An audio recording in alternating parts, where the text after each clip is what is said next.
Welcome to Nasdaq Trade Talks. I'm your host, Jill Malentrino, Global Markets Reporter at Nasdaq. We're coming to you live for the second day of coverage from the 86th Annual STA Market Structure Conference. And helping me kick off coverage, we have Phil McIntosh, who's the Chief Economist at Nasdaq. And we're going to take a look at the economics of trading. Phil, it's great to have you with me, as always. And this is not something that we talk about that much, but the actual economics behind trading and really what makes the market happen.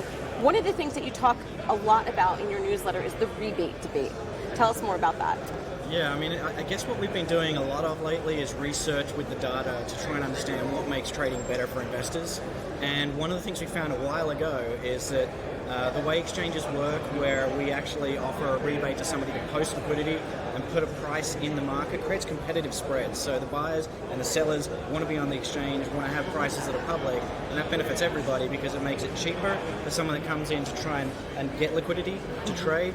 It makes it better for anyone that's trading off exchange too, actually, because the way that the US equity market works is everybody is held accountable by the exchange-led prices. So in the end of the day, if you can have rebate markets create tight spreads, it actually makes it cheaper for everybody to trade. We've also found when we did the research that it actually increases the depth of liquidity at those price levels as well. So not only is it cheaper to trade a little bit, but you can get more value traded as well. All right, and you also focused on stock splits in a recent newsletter. What were you looking at there? Yeah, so it's kind of unusual, but the last 10 years has been a lot less stock splits than historically. It's really not normal.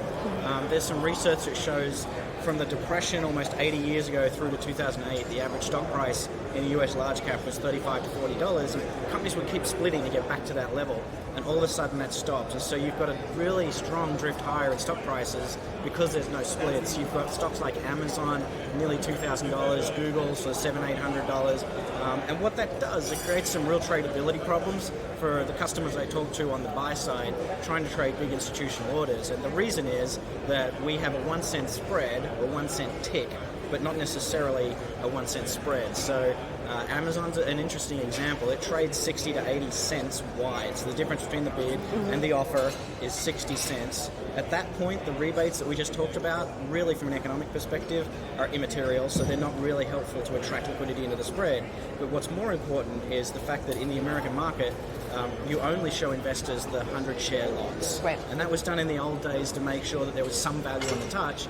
The trouble is with stocks like Amazon and Google, a lot of the time there's a better price inside that public spread that you have to kind of be really concentrating to trade at.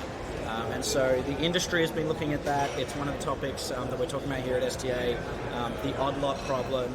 Should investors see where the odd lots are? Does it matter if it's like 1 share by 2 shares, 2 cents wide? Is that enough liquidity for us to actually show investors that's the real price? And so there's a lot of complexities to the problem, but it sort of filters through to the buy side as being really difficult stocks to trade. So what would it take to make markets better for trading and also for investors? Yeah, so we've been looking at a lot of different things. Nasdaq's had an intelligent tick proposal for over 2 years. We sort of reiterated that in the total markets proposal that we did and how that would work. And there's actually evidence in the tick pilot that proves this is how it would work. Is the example like Amazon that we had, where there's a whole lot of odd lots inside the 60 cent spread. If hypothetically Amazon traded 10 cents wide or 25 cents wide, all of those odd lots would kind of pool at those 10 cent or 25 cent levels, create enough depth, but not have pennying in between. And so intelligent ticks could actually solve the problem of odd lots inside the spread and also create a more competitive spread at that level. All right, let's get your macro outlook here. The market's been incredibly sensitive to any piece of data or headlines or tweets that come out. What are your thoughts on that? I mean, at last, right? Right. It's interesting. The Fed's been kind of negative. You can tell that by the fact that they've been reducing rates for the last 6 months.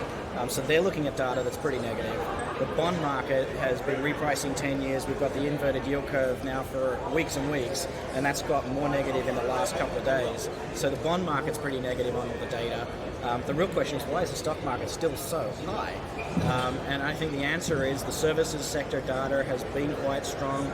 In the US especially, services, it's enough to support employment, and full employment means that people are confident, and confident people spend money, and that's been the cycle that's actually supported companies and company earnings.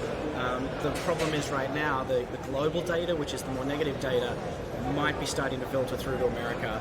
The confidence level in America hasn't kept growing. It's sort of bounced around and sort of stalled a bit.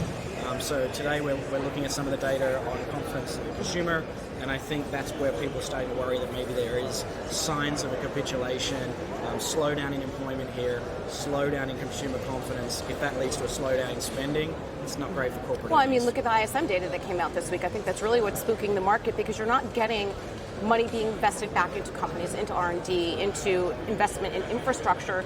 I think that's a big problem.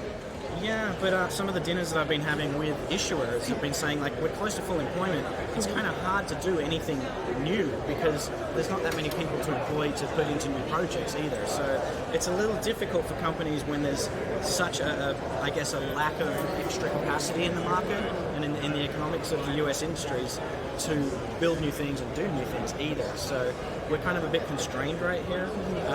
The real problem, I guess, is if manufacturing starts to turn down, pulling down services in America, all of the economies in the world are going to be running a bit slower. And that's going to be a little bit hard for the governments of the world to manage with the interest rate policies the way they are. So a lot of European debt is negative yield. The US debt is actually now, in 10 years, is about 1.5%. That's extremely low interest rate. It's below inflation. You're not going to earn much money investing in bonds. So do you think that's why we're seeing the flows into American equities, because that's where you're going to get some kind of return? Yeah, American equities, emerging market GDP growth is actually still expected to be 4 to 5, so or higher in some countries. And I think that the risk assets are where the yield and the returns are going to be. But ironically, people are still so nervous that they're still putting money into debt. Right. Is your team starting to do any work around potential election results for 2020, or how, even running up into it, how polls can impact what's going to happen to the market? Yeah, not so much in terms of the directionality of flow, at least yet, but obviously the volatility's picked up. Right. And I think the closer we get to elections, the more likely we are to have news on the politics, news on proposals that might affect capital markets significantly, and just news on events that are going to be more binary in terms of whether they're really good or really bad for the US economy. So there's likely to be more volatility between here and sort of November next year. All right, Phil, thanks so much for catching up with us as always. And thank you for joining me from the STA Market Structure Conference. I'm Jill Malantrino, Global Markets Reporter at Nasdaq.